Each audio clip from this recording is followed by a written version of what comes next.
Hello, everybody, and welcome to episode number 363 of the Board Game Barrage podcast. I am your host, the Orange Tank, Neelan, and with me, as always, is Mark the Green Tank. Hello, and yes, as you said, this is episode 363. All three of those numbers divisible by 3, and yet, and yet, there are not 3 here. There are only 2. I guess 6 is divisible by 2, but doesn't work for my analogy. Doesn't work for your bit. No, exactly. No.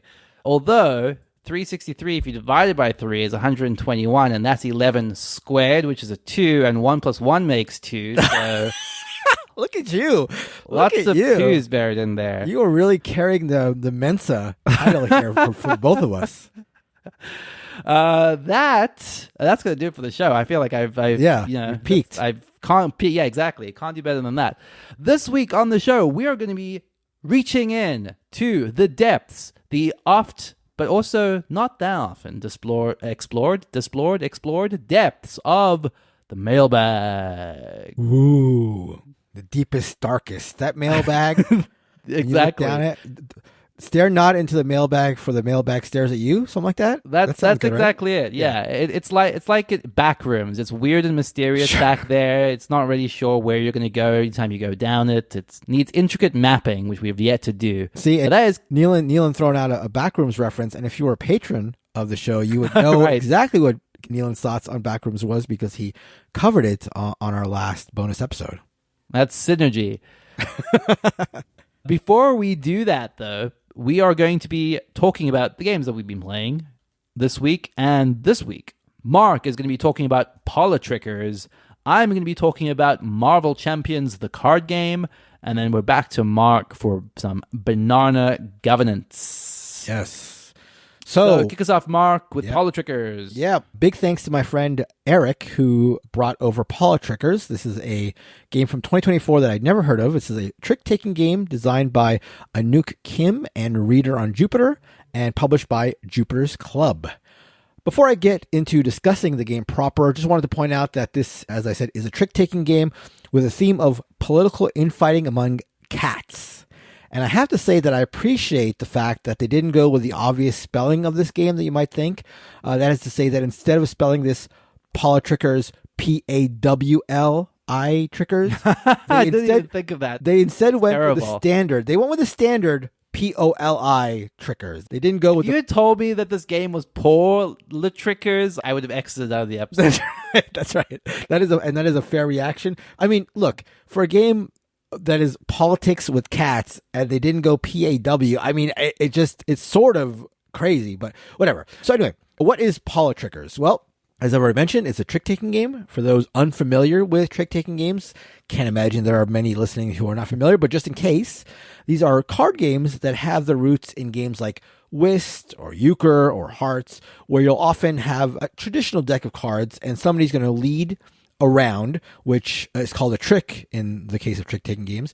They lead around with a certain suit of card, and you often need to follow that suit in order to keep playing, and then there are different ways to score points. Well, one of the many things that makes Politrickers interesting is that it is both a must-follow and a must-not-follow trick-taker. So let me explain how that works.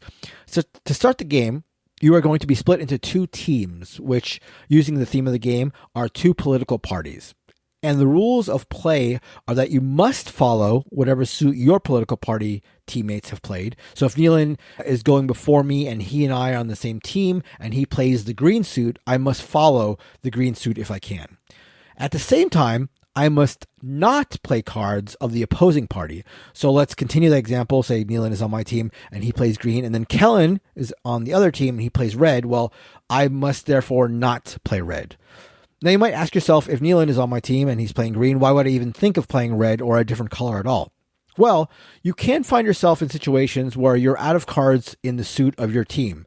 So, again, to use that same example, Neelan is on my team, plays green, Kellen's on the opposite team, plays red, and it comes to me and I have no green cards. Well, now a couple of things might happen. If you're out of cards of your party and it comes to your turn to play, as in my example, and you do have cards of the opposing party, Well, now you must play one of those cards, and now your allegiance is flipped. You are now part of the other party. You flip this card that's in front of you that shows what your allegiance is, and now you're on the other side, and play progresses as normal, but you're on the other side. If you're out of both your original party and the opposing party, you play any card from your hand. You're basically sloughing off a card, and you're out for this trick. Once everybody around the table has played a card, you determine a winner. The way this is done is also pretty unique. The way it works is you total up the values of both political parties' cards, and whoever has most points in value is considered the winning party. And then of the winning party, whoever played the lowest card into that trick is the winner of the trick. So if Neelan and I, again, are on the same side, he plays a 6, I play a 5, and then on Kellen's side, who's on the other team, they play a 4, 3, and 2, for example. Our total in that example is 11. Their total is 9. So we are the winning party, but of our side, I'm the one who wins the trick because I played the lowest card in the winning party's trick. In this case, a 5 versus Neelan's 6. Then the winner of the trick puts a token of their unique player color on this image of a scale. There's like a little placard that has an image of a scale. The scale, like think of scales of justice, but on one side it's one of the parties, on the other side it's the other party. The winner of the trick puts one of their tokens on the scale of their party. This is going to continue until one of 3 end conditions happens. A, if one player has run out of scoring tokens, which is that they have won so many tricks that they have no more scoring tokens to place, they are considered disgraced. They have, I guess, in the theme of the game, they've done too much. They've won too much, and they will score negative points, and then everybody else will score positive points based on the number of unused tokens that they've placed. So it kind of flips the game on its head. Now you are rewarded for not winning any tricks in that case. That's one way. The second way is if one of the parties gets more than 6 tokens placed on its side. So one party has sort of like crushed the other party.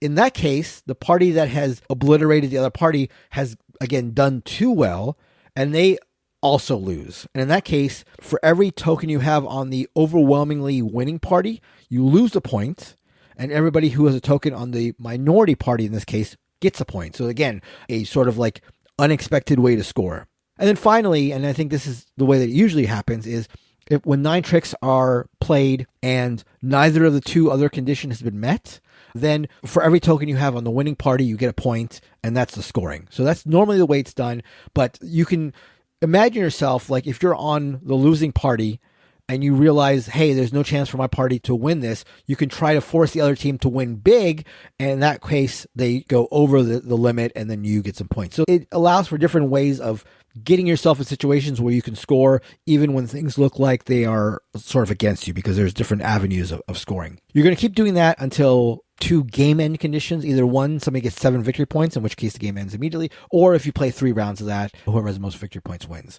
So I will admit that while I am appreciative of the influx of trick-taking games, I think most people who are close to the hobby will agree that trick takers have become one of like the hottest genre of games recently. And again, I appreciate the novelty and the cleverness of a lot of the trick takers we see nowadays. I am not necessarily the biggest trick taking fan. And yet, for some of the reasons that I've described here in talking about Politrickers, I did appreciate what is going on in this. The way that you can sort of like finesse a scoring opportunity when things may be pointing to your team, not being able to win is kind of interesting. I found that interesting. This game does feel like it suffers from the luck of the draw. Like sometimes you just get a hand of cards that don't seem to be working. But again, the game allows, like if you have a bunch of high cards in hand, you can try to set yourself up for a situation where your party will win because you have a lot of high cards and you can influence that while trying to get in a situation where they don't win too much, because again, that'll like exceed the limit. If you have low cards, you can try to be on the winning side and play the lowest card, which gets you on the scoring scales. So it allows for a lot of venues for scoring, which is interesting. Overall, I would say the luck and the sort of randomness for all the nuance, for all the opportunities to sort of like, get yourself out of bad situations still does feel significant, and therefore kind of like takes away from my overall enjoyment of the game. But it does play quick enough, and it is a novelty and interesting enough that I did enjoy it. I think I would definitely play it again. I don't think I would imagine this ever being like one of my favorite games of all time. But I think if you are a fan of trick takers, and I'm sure a lot of people are, and to be honest, if you've heard my description, I don't know how filled the trick-taking space is. Maybe the way I've described it, the listeners out there will be like, oh, this sounds like trick taker A, B, and C, and D, and they have more extensive knowledge maybe of trick takers than I have. But I feel like I've played a number of trick takers in the last couple of years, and this seemed quite unique to me. And if it is unique to you, and you are a fan of trick taking games and team games, this is a team sort of based trick taker, which it's interesting in and of itself. If that sounds interesting to you, I would say give Politrickers a chance, because it is certainly unique and has some interesting twists to it. So that is Politrickers, designed by Anouk Kim and reader on Jupiter, and published by Jupiter's Club.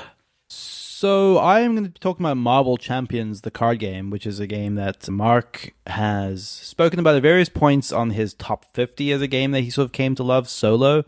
I had picked this up a while ago, and I was very curious to get around to playing it. It's kind of just been sitting in my backlog, sitting around waiting for the right opportunities to break it out and learn this and play it solo. When kind of both blessing and a curse opportunity came along at work, where someone was like, hey, I have this game, Marvel Champions card game. Well, I didn't say it like that. I have this game, Marvel Champions. I'm looking for someone to play with. And I was like, yeah, I want to try that. It was something I was itching to try. It very quickly turned into hey, okay, let's get more people, and turned into what was going to be a 4-player session of this. I was immediately trepidatious, and I was like, oh no, this doesn't seem like the ideal way to play this. That eventually just became a 3-player session, which I think is still not ideal, but better than 4. So we attempted to do this at 3 players during a lunch break, which I was very much assured by a lot of people in the Discord was not going to end within the 90 minutes allotted time. But anyway, regardless, the person who was hosting it was lovely enough to have prepared a deck for me. He asked me what character I wanted and built a deck around Jean Grey, which I was excited to play with. But yeah, the premise of this game is a cooperative Marvel hero deck construction game. So this is in Fantasy Flight's living card game category of games, where they are contained deck construction games, i.e. they're going to continue to release content for this in the form of expansion packs and card packs and that sort of thing, and you're meant to build decks in order to play this. In the case of Marvel Champions, the deck you build is always themed around a specific hero. So you might build let's say a Wolverine deck, or a Jean Grey deck, or a Cable deck, and so on. And then cooperatively, you're fighting against a villain. The villain is one of a bunch of different types of villain. They have a certain amount of hit points, as hit points scale by the player count. They have schemes that you're trying to work against, where you basically have effectively 2 ways to sort of counteract the villain, either by attacking them or thwarting them. Thwarting reduces the timer on these schemes. If these schemes build up too much power, then they unleash bad negative effects on the players. So you're simultaneously trying to keep the schemes at bay whilst doing damage to the villain. If you do enough hit points to the villain, it might go to a second stage, and once you sort of take it down all the way, you win the game. If at any point all the players get eliminated by having their hit points, their relatively much lower amount of hit points eliminated, then you lose. The thing that's kind of a fun twist about each of the decks is everyone has an alter ego to their card. So your game is sort of vacillates between being in your alter ego form, where you have basically the ability to heal up and recover, and have some other potentially aspects to your deck, which depending on the cards you have, and then flip over to your hero form, where you're going to be at the most able to do attacks, do thwarts, that sort of thing. So it is balancing the timing of sort of switching to alter ego, switching back, finding the right time to play out cards, which take the form of allies, events, all that kind of standard deck construction type game goodness, playing out cards for their instant effects, playing out cards for allies, getting upgrades onto your allies, choosing when to block with your allies, choosing when to take a hit on yourself, and so on. Kind of the stuff that is going to be at least a little bit familiar. It's not exactly the same, but we're building on the types of systems that we've kind of existed since Magic the Gathering here, to some extent. There's nothing in the form of a mana system per se. Every card you pay for is just paid for by discarding other cards, in which gives it a little bit more of almost a deck builder twist. I know I'm using deck construction and deck builder interchangeably, but what I mean by that is this has the deck builder idea that if you go through your deck, you're shuffling up your discard, building a new deck, cycling through it over and over again. There is kind of almost a built-in timer on this to some extent, because over enough time, The enemy is just doing more and more, getting more minions out, getting more schemes out. As you run through your deck, you're getting more encounters, which are going to be doing bad things to you. So you're incentivized to not just kind of run your deck over and over again. You want to sort of try hit the enemy as fast as possible. I enjoyed this. I think that it hits all the marks you'd want from a thematic deck construction game. I think that the way that it ties decks to each character is incredibly smart. What I saw in the game I played of this 3-player was 3 decks running very differently while still feeling very appropriate to the characters that they were representing. Like in the case of Jean Grey, I sort of would be building up to like a Phoenix Unleashed mode where I would do more power and do more damage, and then I would eventually power down and go back into like my normal form. And there was a cool dynamic to that. You also have, and this is the part I admit I know the least about, some limitations and restrictions for each character about how you can deck construct towards them. So my Jean Grey deck in particular, which was built by my friend at work, had a bunch of X-Men and X-Force characters and leadership-based cards, which I believe is one of the genre or one of the colors or types of cards, archetypes of cards you can build around. And the idea is that there are limitations based on the specific character that can determine what is and isn't allowed to go in their deck. So it does a really good job of keeping those decks, even as you're modifying them extensively, like on theme for that character. Mark, I know that you've played a lot of this solo. Are you still a big fan of Marvel Champions? How's your time with it gone recently? Yeah, so I have to admit, I have not played it in a little while, but even hearing you talk about it has me itching to play it more because I had this in my top 10 games of all time. I have enjoyed this so much that I have traded or somehow one way or another acquired a bunch of the characters, and I've just not cracked into a lot of them. But my plays that I did have were quite enjoyable. I'm wondering, and to be clear, my plays have only been solo. Did you get the sense that you would either enjoy it more or it would be a better game with either solo or fewer players, or was that hard to judge? Or no, I was going to come back to that to say exactly that. Like, yeah. I got the sense quite distinctly that I understand why people don't recommend this at 3. I think for my taste, it was a worthwhile experience and a good time because it was me just kind of discovering what the game was about at all. Like, which I really had very little idea before I even played this. Like I said, owned the box, barely even broke it out at any point. So didn't even know what I was getting into. The problems were apparent in that it took slightly too long. You're spending a little bit too long watching someone run their deck in a way that is completely disconnected from anything you're doing. There are points of interaction, to be clear, but they're pretty rare, and they very rarely came up at all in our games where you can technically activate your actions on another player's turn in order to help them out. But that's not happening a lot. You're generally trying to figure out the vagaries of like your deck without worrying too much about what another player is doing. So a lot of the time, especially for myself as a novice player, I'm kind of going like, okay, yeah, I think I know what I'm going to do, but I'm just watching two other people play out their turns before it gets back to me. Now, I think that would be a lot more interesting at 2 players. I certainly understand why it is very highly recommended as a solo game, for sure. But yeah, I certainly wouldn't go into this recommending people play this if they're trying to find something that's cooperative to fill like a 3-player or 4-player spot. Yeah. Yeah, I can, again, I've only played it solo. I can definitely see how a 2-player situation would work well, but I cannot, again, with no personal experience, I just cannot imagine how more than 2 players would make it a much better experience, aside from just like hanging out with your friends, obviously. But exactly. I just don't think this game would be served 3 players, or definitely more than that. So it's kind of good to know that your experience sort of matches up with how I would imagine the game would go. Yeah, that seems to be the case. And to be fair, like, we got through our game in 90 minutes, so it didn't really go as long as I feared it would, but it definitely felt like it could have dragged if it wasn't for the fact that the other players knew what they were doing. But yeah, that is Marvel Champions, the card game. So listener Evan was in town and was asking me recommendations for board game stores or just gaming things to do in Vegas. And I mentioned that we were going to have a impromptu game day while he was around and invited him over. And so one of the games that we got to play was one of my new favorite games. Listeners who heard my review of games from Dice Tower West will definitely be familiar with this one, Banana Governance. This is designed by Mukai and self-published by Mukai. And again, a big thank you to Mr. B Games, who heard my pleas after my experience with Banana Governance at Dice Tower West and got me a copy all the way from jolly old England. So a big thank you to Mr. B Games once again. So Banana Governance. Well, before I get into this game, I think it's important, as is the case with my other favorite games like Biblios, to really get into the theme of the game. So I'm just going to take this verbatim from the description on BGG because I think it's very important, again, to know the background to really immerse yourself in this game. So Banana Governance. To achieve the position of boss monkey, you need the support of other monkeys.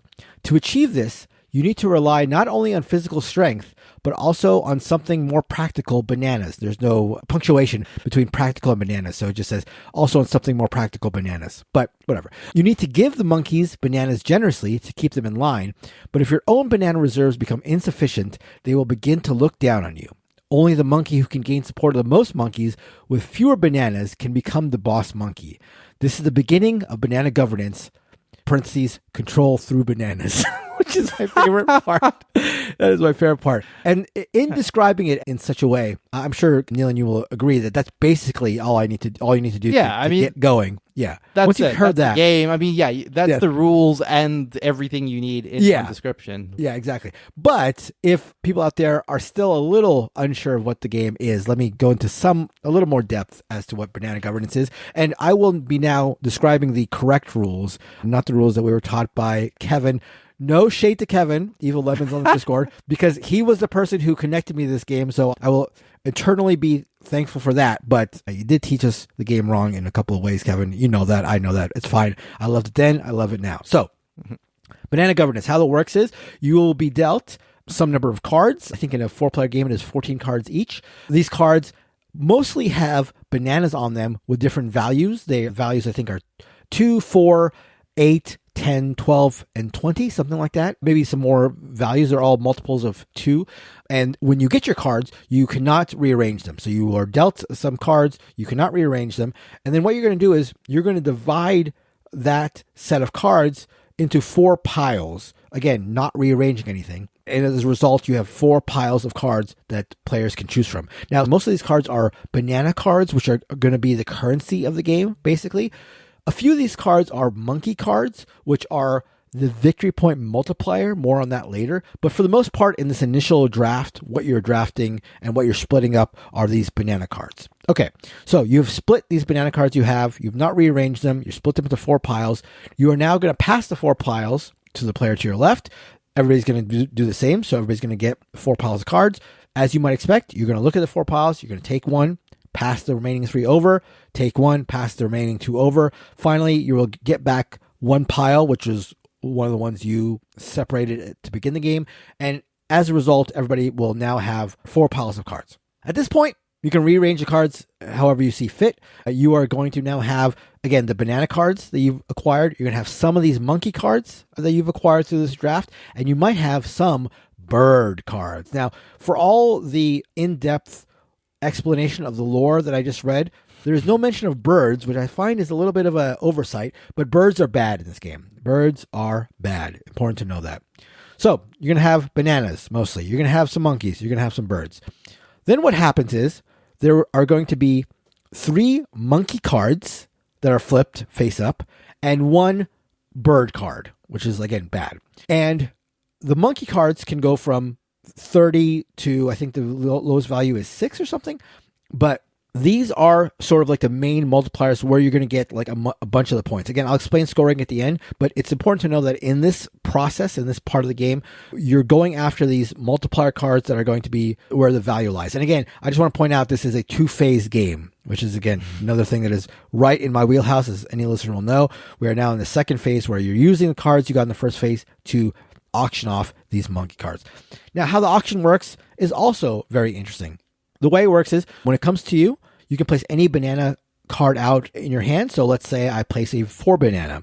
And then going around the table, when it comes to you, you can also place any banana card down in front of you. You do not need to meet or exceed any previous play. So let's say Nealon starts and he puts an 8 banana down, and now it's my turn.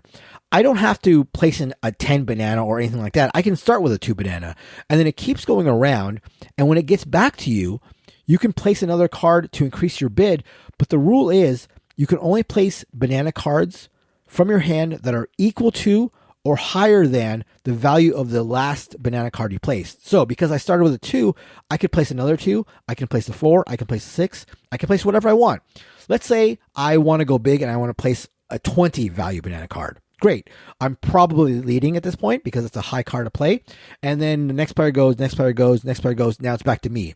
So now I'm in an interesting spot because I have placed a high value card. I'm presumably maybe leading the auction, but I've restricted myself because since the last card I played was a 20, I can now only play 20 or higher cards. There are no higher cards than 20, so now I'm locked into only playing 20 value cards in this example. So it's an interesting twist on auctioning where you can slow play it. Like even though somebody may be way out ahead, you can play some 2s and just sit there, wait till they pass, and then know exactly what number you need to exceed to win the auction. So that will keep going until everybody has passed. And then the monkeys will be chosen by the players in value order. So whoever has the highest bid will pick first, and second, third, and then whoever's last will be stuck with the bird. You're going to do that for 5 rounds. So over the course of 5 rounds, you're going to be spending your bananas in order to acquire monkeys while trying to avoid birds. Something I didn't mention is that sometimes some of the monkeys that you're drafting come with birds pre-printed on them, so you will have to take a bird when you acquire a monkey. I keep saying bird and monkey a lot. I know it's confusing, but it's going to be worth it at the end, I promise you. So 5 rounds have passed. You've acquired some amount of monkeys. You've acquired, unfortunately, some amount of birds, and you have some amount of bananas left over. At least I hope you do, because that's going to be very important to scoring. Do not spend all your bananas in the auction. This is vital. Then scoring happens after the 5 rounds. The way this works is you're going to add up all your monkey value. So maybe you got a good 30 monkey. Maybe you got a not so good 4 monkey. You're going to add all your monkey values up. You're going to subtract some amount of points from that monkey value based on how much birds you have. So having 5 birds might be worth like negative 27 or negative 30, whatever it is. So you're subtracting the bird value from the monkey value. That leaves 1 value. You're multiplying that value with as much bananas as you have left. So the unused bananas that you didn't use in the auction, that is the other value. Those are the 2 values, the banana value and this modified monkey value. You multiply them together. That is your score. So the scores are going to be in the thousands, like 3,000 something something to 2,000 something. Those are the scores. And high score wins. And that is banana governance. Now, I want to say that if after describing that, you are not into it, that is all my fault. Because this game is so good. This game is so good. I know it's not for everyone. I know that for sure. But like, if you've listened to me and you have enjoyed Biblios, maybe you tried it and you enjoyed it at all, or you like games like Arboretum where it's like tough decisions. Again, these are the games that I evangelize for those who listen to us for a long time, they will know this. If you like tight, interesting card games, I would implore you to try this out, but it's just hard to get. And so it's a difficult situation, but this is such a good game. I've played it with incorrect rules. I've played it with correct rules in both situations. I absolutely loved it.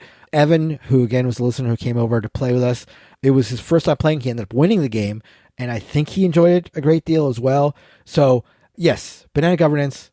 Nealon knows I love it. He saw my reaction at Dice Tower West. I think this game is fantastic. And that was playing it incorrectly. That was playing incorrectly, yes. Yeah. Yes, which did not even harm the game. Only better if you don't play by the rules that Kevin teaches you. That's right, exactly. As is true with all games that Kevin teaches. But yes, I mean, look, I've already read the description on BGG. I'd like to read the subtitle that they have here.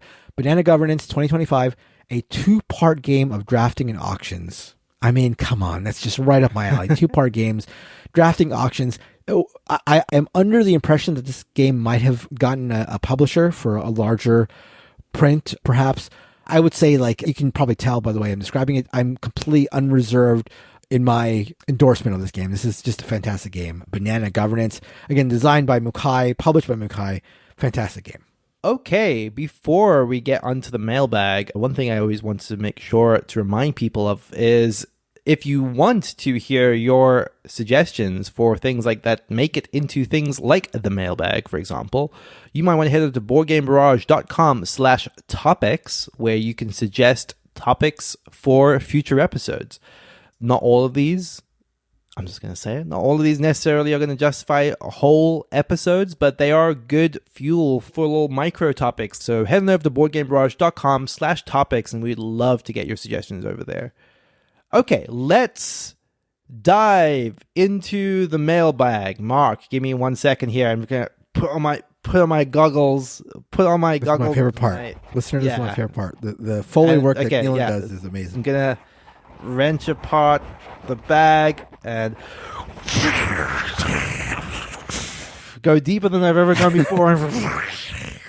I'm back, Mark. I'm back with... And have you brought anything back from the desk? Did. It was... God. Yeah. I know it didn't seem like a long time, but time works differently. And I'm back with some incredible thoughts from our readers at home. Okay. You had time to, while you were down there, and again, works different. I expect you spent centuries... I'm a much older man. I will never see my children again, but whatever. It was worth it. It was worth it. Yeah, sure. Okay, so here's the first question. This one comes from Whitney in Seattle. I don't really have a regular gaming group, and as a result, I find myself playing with a bunch of different people over the past few months. I find myself occasionally navigating awkward situations, and I was wondering what you guys felt were minimum expectations from people you played with, perhaps when you're playing with them for the first time. Any funny stories from times when that went wrong? Mark, do you have any thoughts that come to mind for this? Well, okay, in terms of like minimum expectations, especially when I play with new people, I guess I would definitely want people to pay attention when the rules are being read. Like, one thing that I thankfully haven't encountered a lot, but I have encountered a couple times is when there's a bunch of new people, or especially when it's a casual sort of game night, especially with, I guess, non-gamers, and you get people who are not following the rules explanation, or say stuff like, I'll get it when we start playing. That kind of stuff drives me crazy. And I guess non-board gamers might not understand how crucial it is to just like pay attention to the rules. And I guess can forgive them a little bit for not realizing that. But that is like a big one. Really, if you're playing a game for the first time and it's a lot of people's first time playing it, definitely try to lock in for the rules explanation. If you have questions, ask them when it's appropriate, but that is the first thing that I think could be a bare minimum, is like really pay attention to the rules explanation. Yeah, I agree with that. I don't mean to caveat necessarily, but like I do think that one of the things I think is always important, because I think I've been on this from the opposite side, where it's not necessarily that you weren't paying attention, but that for whatever reason something went over your head and you don't feel like you're able to ask a question. Like, I do think that, like, I always appreciate when a rules explainer very clearly lays out, like, hey, if you at any point want to stop me during this teach, like, it's not a lecture, right? Good. Like, it is. I guess what I'm trying to say is that expectation to me is always mutual between the teacher and the explainer. It's like, hey, this basic expectation from the teacher is that you're not lecturing. You should be offering people the opportunity to ask questions and being able to, like, respond without just saying, for example, if you just pay attention, it's going to be fine. Like, no, like, it's a two-way street. I agree with that. I also think in that vein, it's important for the teacher, and this is something that I used to be a lot worse with, and I think I've gotten a lot better, and I think it's a really good thing to sort of calibrate, is know your audience. Like, especially when there's a lot of like first-time players, realize that what you think is a medium-weight game to non-gamers is going to be almost certainly a heavier weight game, but and vice versa. Like, if you're playing with experienced gamers, maybe they don't want to play something that's like super light. I think that's less of an issue, but that is definitely part of it, knowing your audience. So that, I guess that would be the first thing in terms of getting a game night or a game ready, is everybody plugged in, both, as you said, the teacher and the new players, into how the game is going to be played. Totally. And I think that leads into what I think is like the bigger, larger point for me, which is if you're at a game night and you are actively learning or playing a game, then for the love of God, be actively learning and playing the game. There is nothing worse than kind of the half sort of paying attention, or people that clear. I mean, look, I'm not trying to say that everyone playing a game must be enjoying the game. I'm not going to like deign to say that, but like at the very least, you're there, you're actively participating. Like, you're not checked out. You're not, through lack of attention, making the experience worse for other people. Right, right. That actually brings to mind something that you were there for. I think we've mentioned this on the show. And maybe this was the right way to handle it from this person. It probably was, but we were all together and I was teaching Francis Drake. Oh, right. And yeah, so I was teaching Francis Drake, which is not the heaviest of games, but it is a solid middleweight game, and got done teaching it. And one of the players at the table said, you know what, I forget what they said, but I don't think that this is a game that is for me or something like that, and sort of excused themselves from it. And I think we had to go with something else. I can't remember what the circumstances were. So yeah, I think in some of that is like, it was just like, it was a game that they were definitely able, like, this is someone that's played a lot of heavy games, but like, it was just like, hey, they weren't feeling it at that point in time. And like, I would agree, like, as frustrating as setting up a game, halfway explaining it, actually, I think we fully explained it, right? Yes, I believe so. And then tearing it down is almost absurd. Like, I would rather that than someone be like locked in for 3 hours for a game they clearly didn't feel like they were, in the mood to play. 100%. And I think in most cases, I can't remember why this didn't work in that case. Maybe it was going to take us below a 3-player. I can't remember what the reason was, but I think in most cases, if somebody said that, you could probably pretty easily transition to a lower player count. Sure, yeah. For some reason, it didn't work with Francis Drake at the time. I can't remember exactly why, but that's actually a pretty good example of like an extreme situation where the extreme reaction, or relatively extreme, I wouldn't say extreme, but like the reaction is like realizing, hey, like if I don't say something now, if I don't tell these people that I'm sort of like checked out, if this is a game that doesn't work for me, I sort of realize that I'm going to make the experience worse for everybody. That was sort of like worth it in the grand scheme. Like it was much better that this person said that this game wasn't for them rather than spend the next hour and a half, toiling at a game that they didn't like, which is probably going to make it a worse experience for everybody else. So while it was actually sort of like honestly like a brave thing to do, I mean, hopefully you would sort of realize that earlier in the game explanation and the rules explanation, you realize, hey, I can see this coming. It's not really a game for me. But short of that, it's better to announce that. Or maybe in another situation, they would have realized like, oh, I'm sort of lost here. And they could have said something like, oh, can you just explain this part again? But again, it's much better to be locked in or just realize that your willingness and your enthusiasm for a game really does make a difference for everybody else around the table. Another thing I will say is that I love table talk. I love like joking around. I think that's like one of the best parts of our hobby is the social aspect to it. But it's important for me that people like are taking the game seriously. Again, you definitely don't need to like be ultra competitive. That is not a requirement whatsoever. But everybody needs to be sort of playing, if not to win, which I would greatly prefer, at least to like give things a real go and at least play to win enough to like not sabotage the integrity of the game. That's something that I've encountered some people who have like play a little too jokey and sort of don't care and will do like things that are clearly way suboptimal. And I think that makes it for a bad game, especially for me. Like it definitely is a thing that bothers me, but I think it also degrades the quality of the experience for everybody in most situations. Yeah, the other one that comes to mind to me is also setting expectations around healthy competition looks like. Especially, like as Whitney says, when it's like someone you haven't played with before, where like I think there is very easy for people to devolve into sort of having unhealthy boundaries with, especially depending on the type of game you're playing, with being aggressive and attacking the same person without justification in like more fighty games, being like overly take thatty in a targeted way. I think a lot of that is the sort of stuff that, and especially depending on how you vocalize and how you justify it and like how you act in the face of having that brought your direction, I think that there is a lot that can be set up front of like, hey, this is an attacky, fighty game, but whatever happens, it is just a game. Part of the game is talking through why you shouldn't be attacked. Like, don't just roll over and take it on the inverse side of this equation. Don't be overly aggressive in targeting one player unless it makes sense for your strategy. I always sort of default to the Knizia quote, which I just had to pull up so I didn't butcher it, which is, when playing a game, the goal is to win, but it is the goal that is important, not the winning.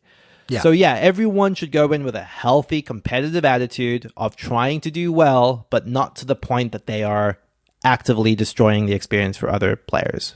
And sort of to Whitney's last part of her question, that reminds me of a situation where someone was teaching me. This was a game night with a bunch of people I didn't know, including myself. This was just like a random collection of people who were all answering like I think a Facebook ad for a game night. And it was me and one other person, and they taught me, I think, Hearts of Crown, which is a deck builder. I think I don't know if it's a 2-player only deck builder, but we were playing a 2-player, and he wasn't the most gregarious of guys. He was sort of like, I could tell, a little introverted, which is fine because I'm introverted as well, but was very matter of fact in the way he taught me the game. Was like very like, this is this. Like the rules were very clear and concise, but like without very much wiggly fun, but which is fine. And then after he described the rules and, asked me if I had any questions, he was a great rules teacher, again, very concise. He said something along the lines of, okay, I'm going to play this now as well as I can. I'm not going to take it easy on you because I think that's the best way to play or the best way to teach you or something like that. Or it was something along the line. I remember it was like almost like off a script. Like, I will now play you to the fullest extent of my ability. I do this because I respect you and because I think it's the best way to play. It was something along those lines. That's very funny. And I said, okay, great. And he went on to completely destroy me.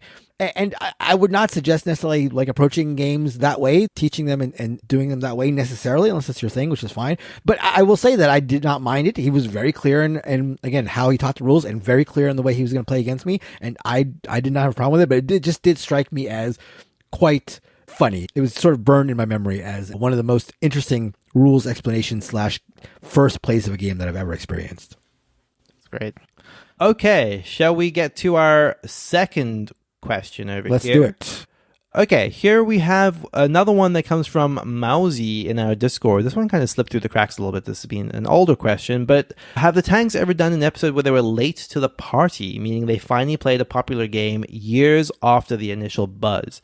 Now, if memory serves, we did do a topic on this a very, very long time ago, but what are some recent examples of this, Mark, where you kind of felt you've played something recently that you were like late to the party with? Yeah, I think the biggest example of this, the game that is like typifies this question for me, like the gold standard for this, is Agricola. Not to say that I had not played Agricola, but my experience with Agricola in the past and my opinion of the game as a result of those plays had been pretty poor for a long time.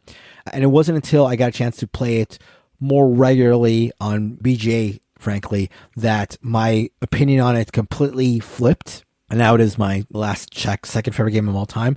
I will say that the games that fit the bill to me when it comes to games that I'm late to the party in are almost exclusively as a result of hearing that they're good from multiple people. Like, I think that's important. Like, the wisdom of crowds is a thing. So if I have a contrary take, I think that I can still be right. And sometimes like my opinion doesn't change, but there is something to like a game being popular with quite a few people. And perhaps there is some wisdom in that. So that's one factor.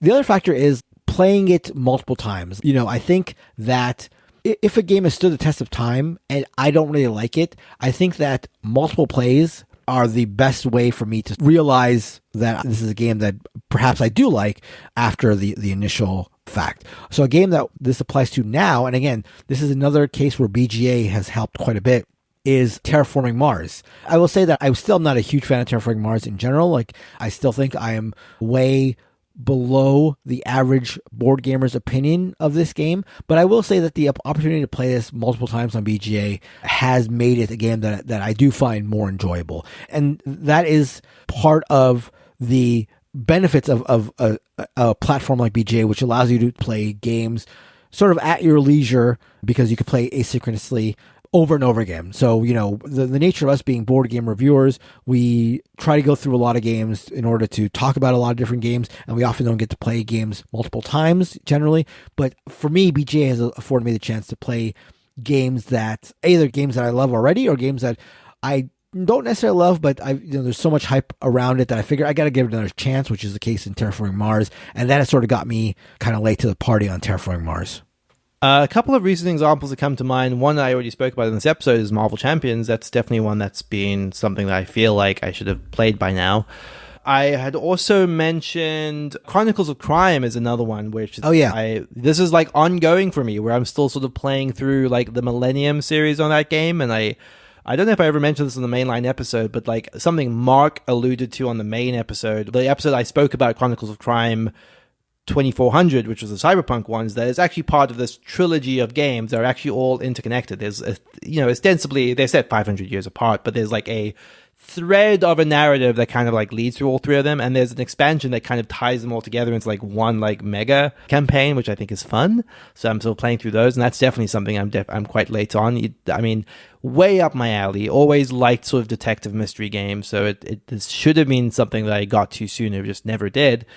But another example for me, which I think is massive and maybe one of the most extreme cases of this, is I played Carcassonne for the first time, like within the last couple of months, and I adore that game now. Like it's so funny because it's like, it to some extent, I guess maybe this is limited in how true this can be, because I don't necessarily feel the same about Catan, which is another game I played quite late.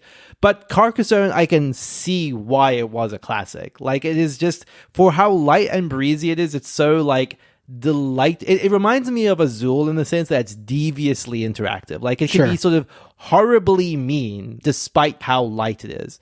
Yeah, I absolutely adore Carcassonne. It's kind of shocking I didn't play it sooner. This is news to me, because I knew that your first play of Carcassonne was in the relatively recent past, but have you played it a couple times now since then? I played like 2 or 3 times with the same group because it was just like an easy lift for a group that doesn't play a lot of board games. So this particular, these 3 and occasionally 4 people, we play a lot of Azul. So like it's that sort of a group, but we mostly only play lighter games. But we don't shy away from like being mean in those games. And as we've said like multiple times, Azul is like almost perfect in that. Like, it is, you can be very mean in Azul if the opportunity strikes. And Carcassonne allows you to do the same, which is lovely. That is great. I mean, I do love that feeling when like you either had never played a game before, or you played it and you thought so whatever, and then you get a chance to play it a couple more times, maybe with the right group this time or whatever, or the right circumstances, and you're like, oh, I kind of understand and then you kind of think to yourself, okay, well, if I was wrong about this being a so-so game, and I'm kind of realizing it's a pretty good game, and everybody loves it, maybe that means like there is even more depth to plumb. Like maybe even better than I even think now. So yeah, that's how I felt with Agricola. Like Agricola, I was just getting stomped by people that were really good at it, and that's still that would still happen today. And I just did not. I thought it was just a game that like it maybe passed its time. Like, it's something that if you'd been playing it back then and got good at it, you would like it, but maybe not anymore. And then I started getting into it and trying to understand the cards and all that stuff. And then I got to a point where like, okay, this is actually a decent game. And then, wait a second, I actually kind of really like this. And now I can see all these people who are completely gaga over it. Maybe they've got something, and there's like an evolution in my, enjoyment of it, which is a kind of a cool feeling. Another one that just popped into my head that is worth calling out, just because it's also a much older game, is Botswana from Rainer Knizia. Oh, sure. From 1994. I played this for the first time at Dice Tower West with Kellen and Mark and Christina, and loved it. Very, very simple sort of like bidding auction game with a simple sort of evaluation mechanic that is just fun, and also, again, like devious in the way that it can turn from like round to round. Okay, and then I think one of the things we'll just do at the tail end here is something that we always kind of love to do as a segment at the end, but we always kind of forget to bring it back per se, which is stuff that we're looking forward to, Mark, stuff that we're excited about in the world of board games. And this one's a little bit of a double-edged sword for me, because I know exactly what I want to talk about, and it's like I'm both very excited for it and very nervous about it. Okay. And for me, that is the Danes. This is just hitting a campaign preview on GameFound. This is a remake of A Feast for Odin. Certainly a new edition. I don't know if remake is exactly the right word, but it is a substantial reworking of A Feast for Odin, which I assume includes a host of balance around the board and actions and all of that sort of stuff. But most notably, it quite substantially changes the way that exploration boards work in that game, which, I'm not going to go into a huge amount of detail here, but like I'll give you the 5-second summary, which is an action you can take in A Feast for Odin is to go out and get a new little board that you can place tiles on top of. What they've done is they've turned those boards into what they call cowpangs, which I guess is a Viking word. But in the context of the game, that is a whole box that includes a board and cards and pieces and like a little sort of sub-mechanic system that you're now grappling with. So like you literally sort of go take this action, you have this line up of boxes, like little miniatures of like boxes that you're now choosing one of. and then taking all the pieces, and that becomes your new little mini game, I guess. I don't exactly know how this is going to work. Which feels like a lot to me. Like, it's both equal parts. Like, that's a neat idea. Like, because you're kind of, the whole idea behind the exploration boards in A Feast for Odin and kind of the occupations and things like that is you're building a little bit of your asymmetry as you go. You're building your power corner, as it were. And this just kind of expands on that. They do that a little bit with Norwegians as well, where you have like the artisan huts. And I like this idea that you're kind of going hard into this sort of whole different avenue that's going to be your own thing, because if anything, I would say base A Feast for Odin doesn't have enough of that. But is this the right way to go about it? Like, everyone gets their own little box that you sort of draft in the course of the game, and then you have to unpack components out of it. It just feels a little bit crazy to me. Can you remind me what the artisan hut change in Norwegians does, how that aids the asymmetry, or what that is? So the way that works is everyone gets dealt one of those at the start of the game, and they're effectively just little mini boards that kind of have their own, again, associated micro mechanics with them. Like, you might just have like a pig pen or something like that. Like, it's, it's very, very minor, very, very small. And this seems to be an elaboration or expansion. And a much bigger elaboration on that. I wonder, like, so this is, again, as you said, like in the pre-rules and the initial, like, I guess, videos or descriptions of it, is there a sense that you are going to be perhaps acquiring 2 of these boxes or 3 multiple boxes? Is there? I would assume so. If they work like the exploration boards, like I think a good play in A Feast for Odin is to do 2 explorations or more. That's so like, totally. So I don't know, but I would assume that would be something that some people would do. And I actually have to imagine that a very high level play of the Danes involves synergizing 2 cowpangs, So So it's kind of a wild prospect. I think the thing that also like kind of puts a damper on the whole thing for me a little bit is it's also being advertised as the and more version of A Feast for Odin, which was already kind of like an everything in the kitchen sink kind of game. Yeah. And in a box that is, they're gleefully advertising as like being Gloomhaven sized. So it's just... Oh, really? It's an absurd prospect. It is a completely absurd prospect. To be fair, A Feast for Odin plus the Norwegians is already a quite beefy box. And, this is intended to be a standalone replacement for both of those games. Okay, so let me ask you, is that the case? Like, is this supposed to be like, because you've described this game as being not quite, but in substantial ways different than Feast for Odin and Norwegians, but also... I guess to counter that real quick, I don't think it's going to be substantially different. Like, it feels to me like in the same way that Norwegians often feels like a 1.1 version of A Feast for Odin. This to me maybe feels like a 1.25. I don't know. Like it's. I don't think it's like so wildly different, but a lot of balancing and just additions, I suppose. Because the crux of my question is like, in the world where, I mean, and again, a lot of these are going to be answered when the game comes out, and we're in the very, very early stages, so who knows? But is what you're picturing that when the Danes come out, Feast for Odin and Norwegians are kind of made obsolete a little bit? It sounds like it, because they're considered like previous, theoretically inferior version, right? I mean, I'm sure there'll be people who still like playing it, all that stuff, but like this is seen as a replacement, not a different version, not a Brass Birmingham to Lancashire, but rather like a new update of the same game, like a refinement of the same game. Yeah, I think that the hard thing is that my answer wants to be I hope so or yes. Yeah, right. Because I don't want to own A Feast for Odin and Norwegians and the Danes. I would love to get rid of 2 of those boxes and replace them with even one bigger box, honestly. I don't mind that for a game that's like my favorite game. I fear for the amount of rules and weight overhead that this adds to the game, because I think I've mentioned this a few times. A Feast for Odin is obviously a very, very heavy game, but it's actually one that I've had a shocking amount of luck teaching to people who aren't very experienced board gamers, because while it is heavy, or rather I should say, while it's hefty in terms of rules length, it's not hefty in terms of weight. Like, everything you're doing in A Feast for Odin is relatively light. There's just like a lot of it.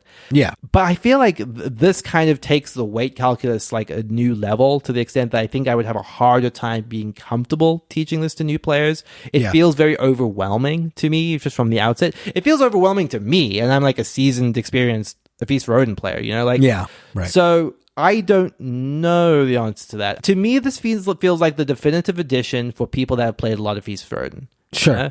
But is this what I would recommend? And I mean, and to clarify your point, Norwegians is what I would recommend to new players of Feast for Odin, you know? Yeah. But is this going to be that? I'm not sure. I really don't know. Let me ask you another question is, as far as you have seen or understand, is this going to be a deluxeified version? Is this going to be a thing where like the standard pieces are quite elaborate and there's a lot of plastic and that kind of thing? Or is this, you said already Gloomhaven sized box, but is it like Gloomhaven sized box with like original Feast for Odin or original Norwegians-esque quality components? What are we seeing?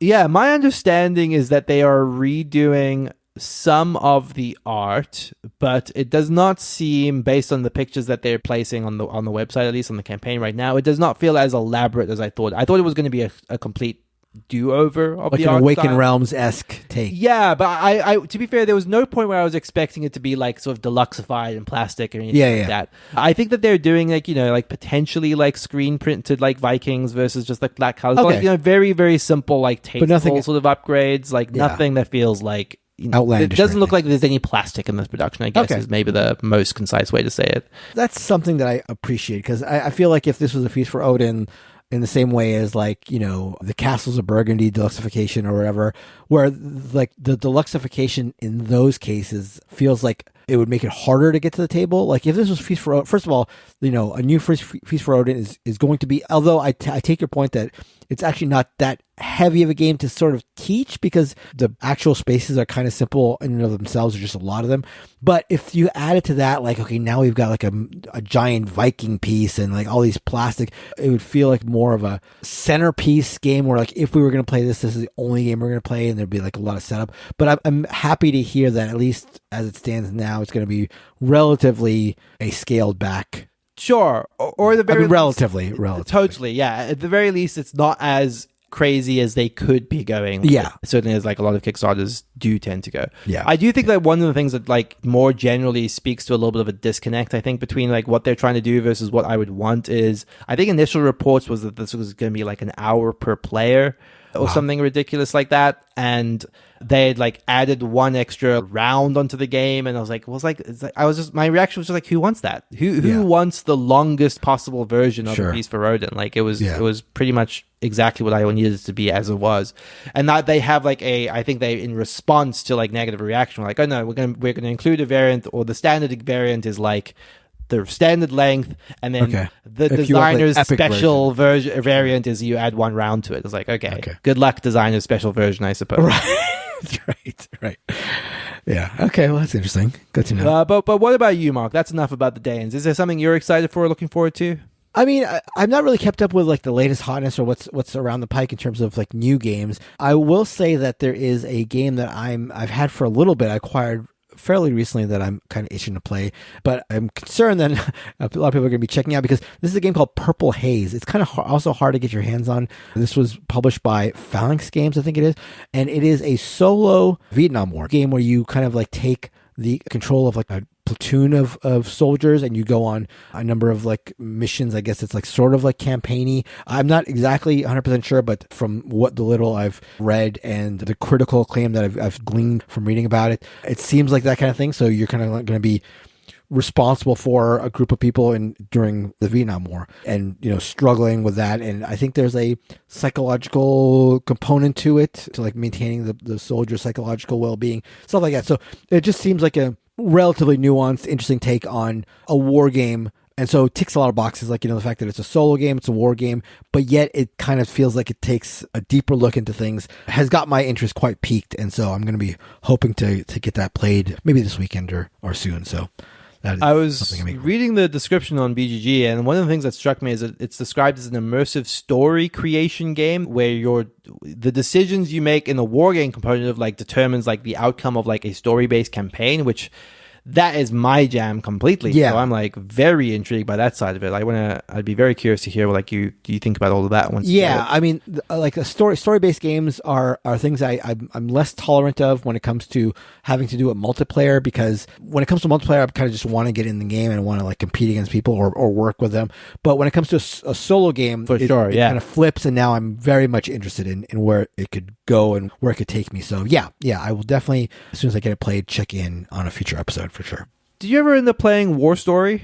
The kind of more choose your own adventure kind of war game? I have not played that yet. No. That's one I still would be curious to get your take on it. Okay. I mean, it is, it's very solo, very narrative driven, but like I think it has enough of the war aesthetic that I know that you like that I think it would carry you. I know, it has these many like almost tactical moments in it, not quite war game at all, but like it's good stuff. No, I definitely appreciate it. Again, my taste for multiplayer versus my taste for solo are like quite different. They fill different niches. So your description, I know when you described it earlier, I immediately added to my want and trade list. So yeah, I'm definitely on the search for those games, for that game.